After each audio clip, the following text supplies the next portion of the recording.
Gusgusin, mga kahombre ko. Talagang ano na yan, criminal yan. And yes, I am welcoming you sa The Norman Mangusin Show.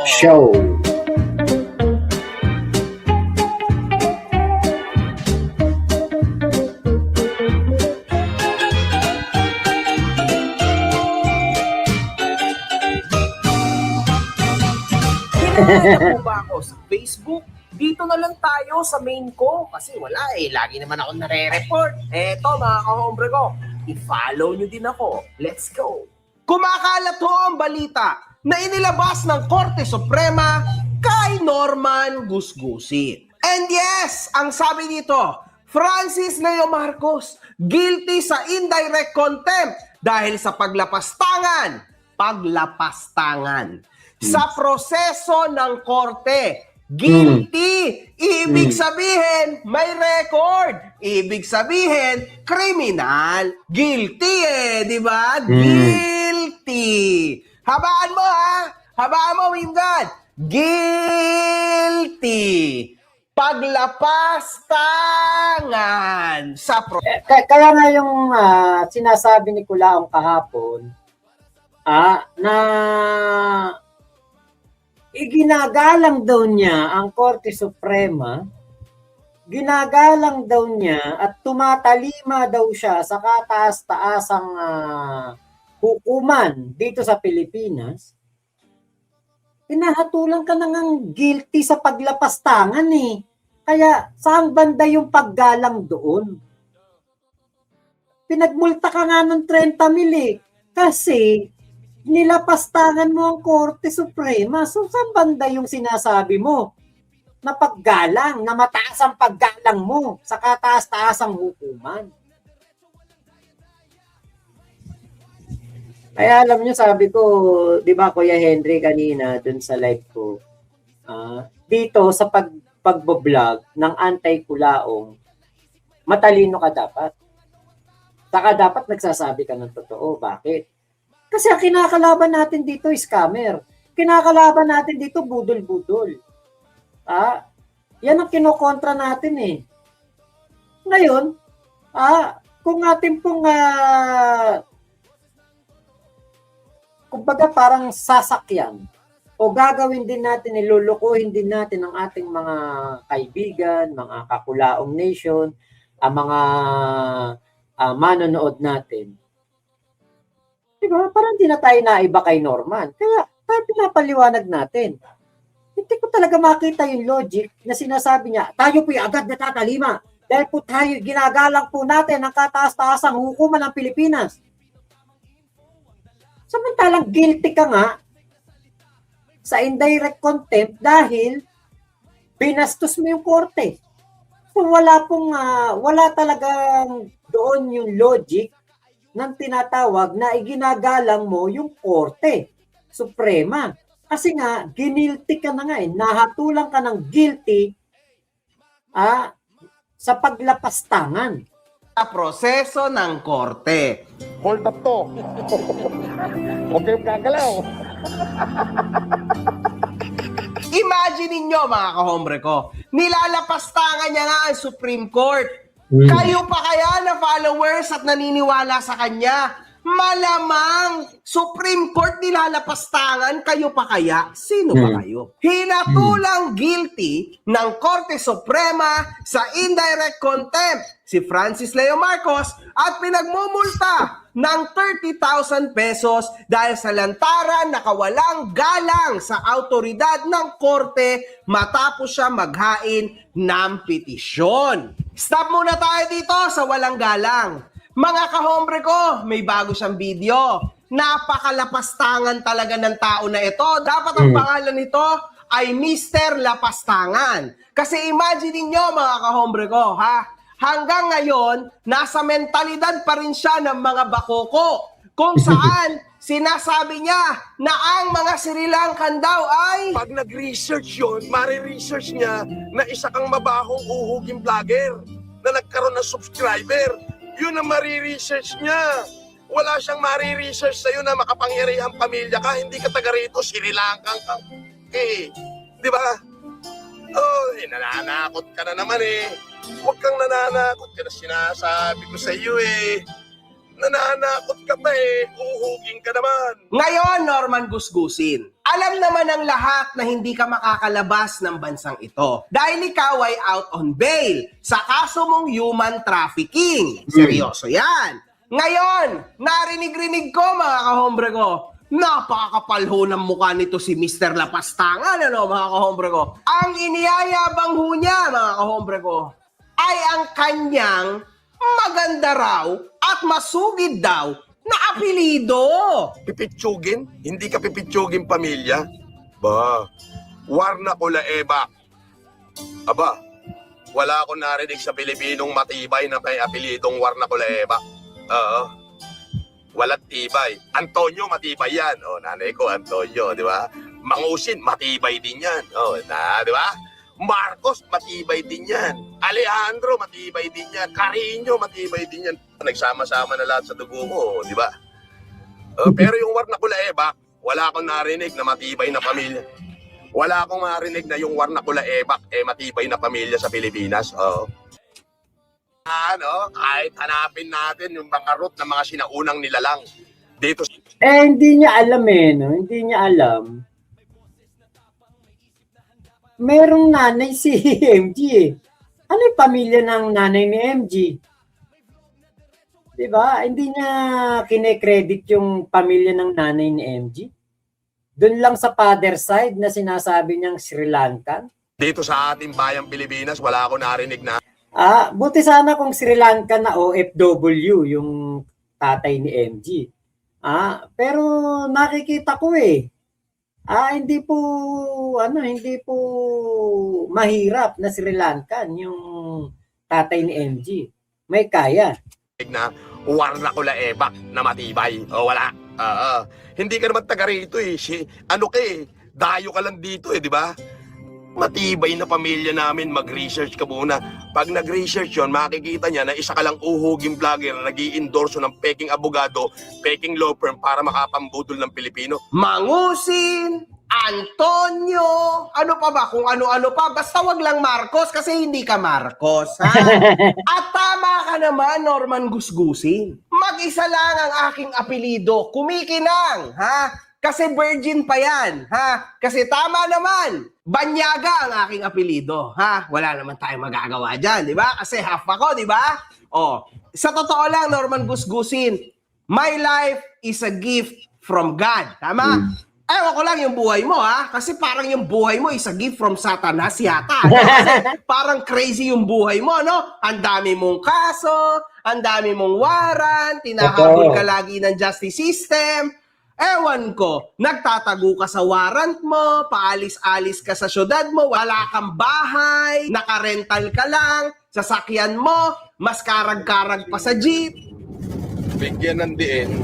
Sa totoo lang yung buhay dati ni Kulaong, ganun pa rin ngayon. Kaya nga siya nagpalit ng pangalan from Norman Mangusin to Francis Leo Marcos para matakbuhan ang kasong human trafficking. Kaya po yan nagpalit ng pangalan. Kasi nga wanted sa Norman Mangusin. Ngayon, ang ginawa po niya,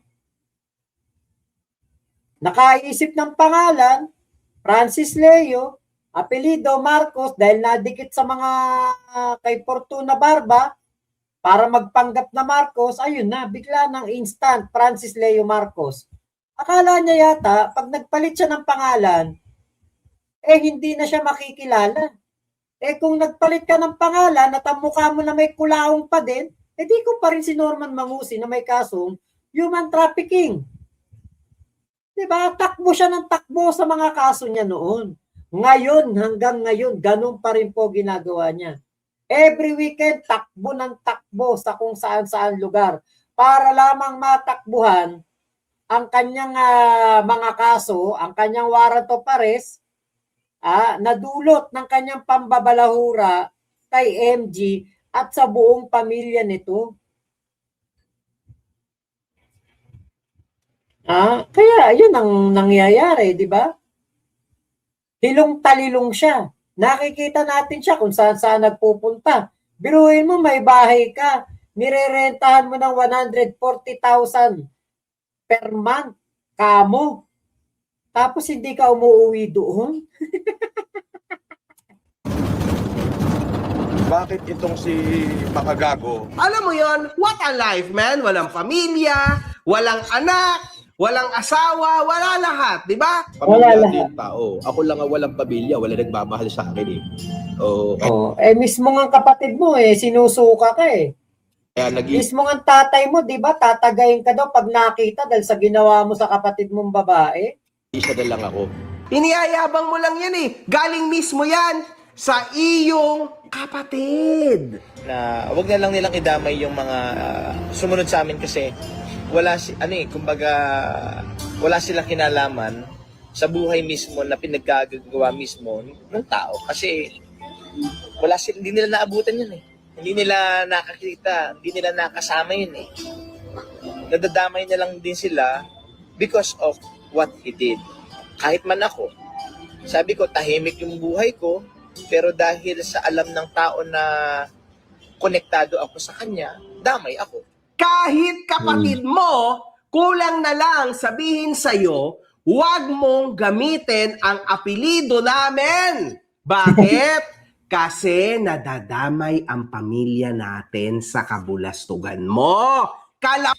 Yun ang totoo. Yun ang totoo nun. Actually, ako nga, kapag nababanggit siyempre, sila Nanang Remy niya, Tatay Gilbert niya, sila Jam Mangusin, hindi maiwasan yun.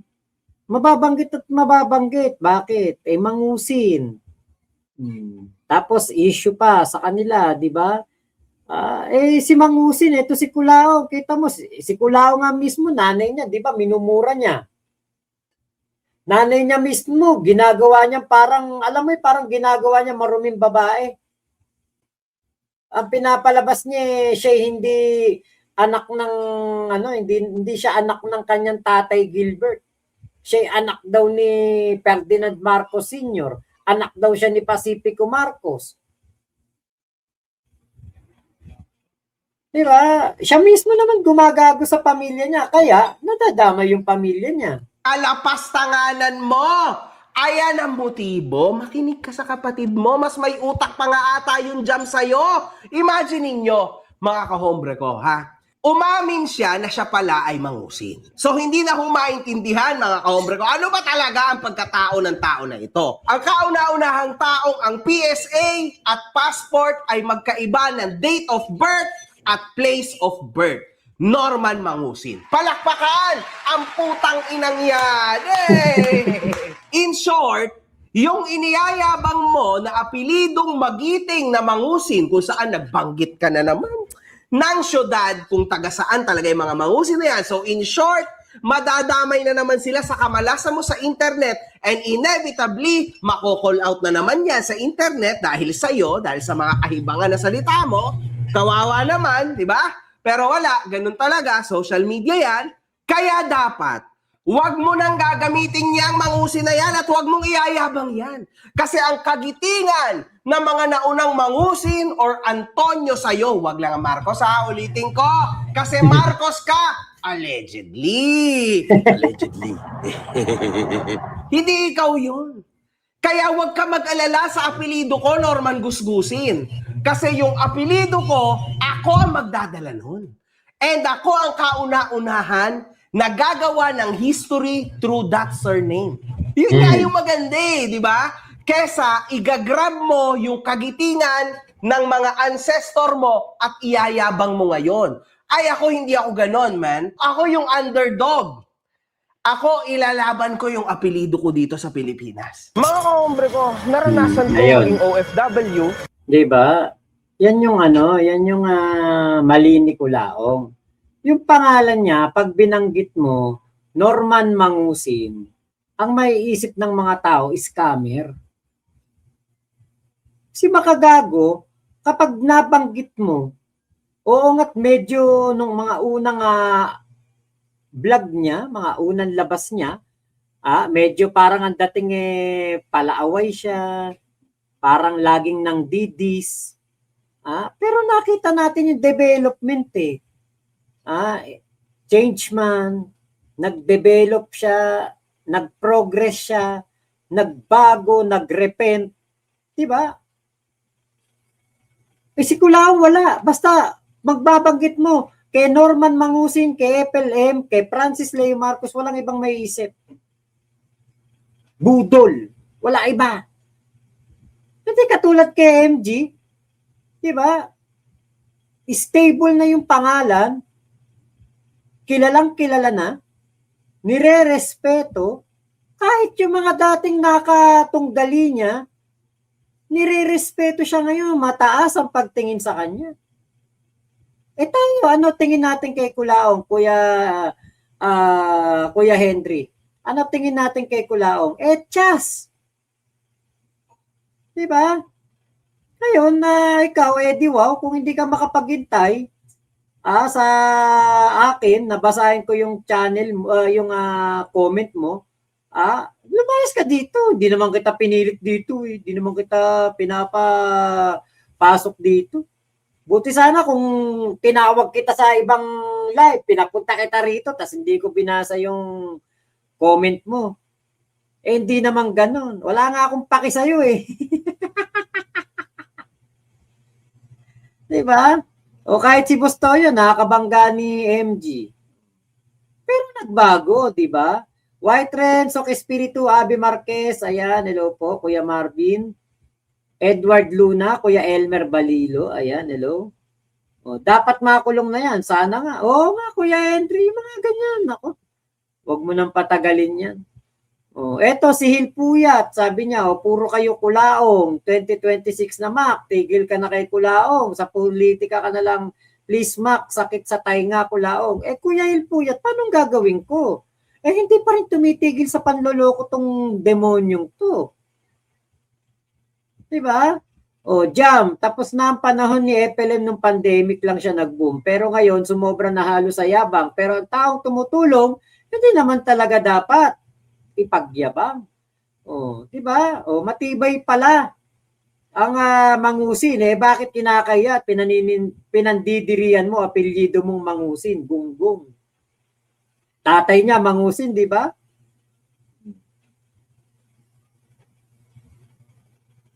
Diba? Yan ang ano yun eh.